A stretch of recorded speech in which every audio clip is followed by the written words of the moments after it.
Hi everybody, thanks for joining me today. Today I want to show you my favorite ball head for photography. This is the Kirk Enterprises BH-1. I've been shooting pictures for 17 years and I've always had a ball head since my first tripod, and I've had several different kinds. This one is my favorite. And I've gone back and forth, I change equipment a lot. I've gone back and forth between a lot of different heads, and I came back to this one because this was my favorite out of all of them. So that's high praise for it, because I have used other options and more expensive options even, and this was still my preferred ball head, so I bought another one, and this is probably the one I'm going to use from now on. So anyway, this is the BH-1. This one weighs in at 30 ounces. It's not a super lightweight, but it's not a real heavy ball head either. It holds a good load though. It's rated for up to 50 pounds. I have used mine with a 400 millimeter 2.8 with a teleconverter and a digital SLR on it, so I know it'll hold it. Carried that around the zoo. Show you a picture I took with it. I'll pop it up on the screen here. Everybody's asking me, oh, is that a telescope? But anyway, it'll hold it. That's a big lens, big heavy lens. It's about a 10 or 12 pound lens, and then teleconverter and camera, so it's quite a bit of a load to hang out there.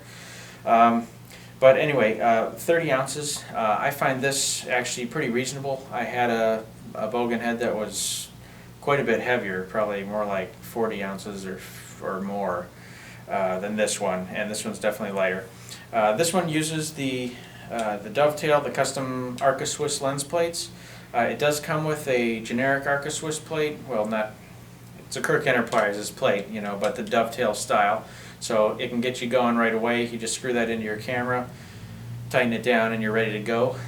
They also sell custom lens plates as well as camera body plates, which I have on my camera. I'd show it to you, but I'm filming with that camera right now. Which lock in here really good, and you tighten it down and it's secure. It's not going anywhere. It does have the little safety catches, and in here, if you screw those little screws in on the lens plate, your camera can't slide off sideways. I do not use those because I'm not worried about it sliding off sideways. Once it's tight, it's locked. So that's not really a problem. We have a 2 1/8 inch ball here. Real smooth operation. In the manual they say to clean the ball about once a week, but I have never ever cleaned the ball, ever, on my last one or this one, and it's never been, there's never been any flaws or malfunctions. I mean, it doesn't really get dirty. If you work in a sandy or real dusty environment or something, yeah, then maybe you'll have to clean it up. So you've got your main lock knob here. That's what, locks down the head completely. Then on the other side you have a tension lock. So to set your tension, you put your camera on here, lock your head down all the way, tighten this, then you unlock the knob, and you back off your tension knob until the amount of tension gets to the right level for you. So you can have like a 70 to 200 millimeter lens, let's say, on here, and it can have some friction, so when you let go it doesn't flop over on you and smack into your tripod. So that's what that's for. I just usually leave just a very light tension on there just to keep the camera plate from flopping over, and then of course lock down with the main knob there. There's a vertical slot here, so if you don't have an L lens plate, you can go vertical with the camera. That's one feature I like about this one over some of the other heads. When you go vertical, your tension knob doesn't hit your main lock knob. I had that problem with a couple others, and a couple others were a little lower profile, and the knobs were always getting in the way of each other, and I kept running into them. So I'm like, I'm just going back to the BH-1. So you can go vertical really easily. This knob is never going to hit this knob.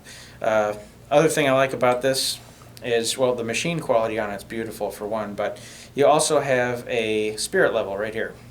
So usually have one on the tripod so you can level the panning base, but you've also got one on the camera. so you can get your horizons nailed. You know, if your horizon's off by a couple degrees, all that's going to do is waste space. You know, you're going to have to rotate it in Photoshop to get your horizon level, and you're going to lose pixels. You know, you're going to lose resolution. So might as well get your horizon nailed. You'll never have to fix that in Photoshop. You know, right in camera. Make good use of all your stuff. But anyway, you've also got a panning lock right here. There's a put in, you know, pretty good tension, so it's not going to flop anywhere. But if you want the most steady base possible, you want to lock that down, and then, you know, you've got rock solid support. It does have machined graduations in the side here, so you can tell how far you've panned it.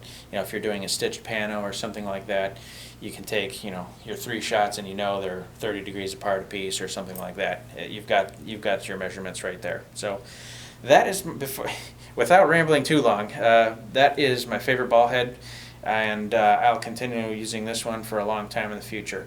And they are made right in Indiana in the USA, so it's a good quality product. And if you ever have any issue, which I kind of doubt you will, but if you do, you can call them right up and they'll take care of it for you. So thanks for watching, and get out there and get some pictures. We'll see you guys next time.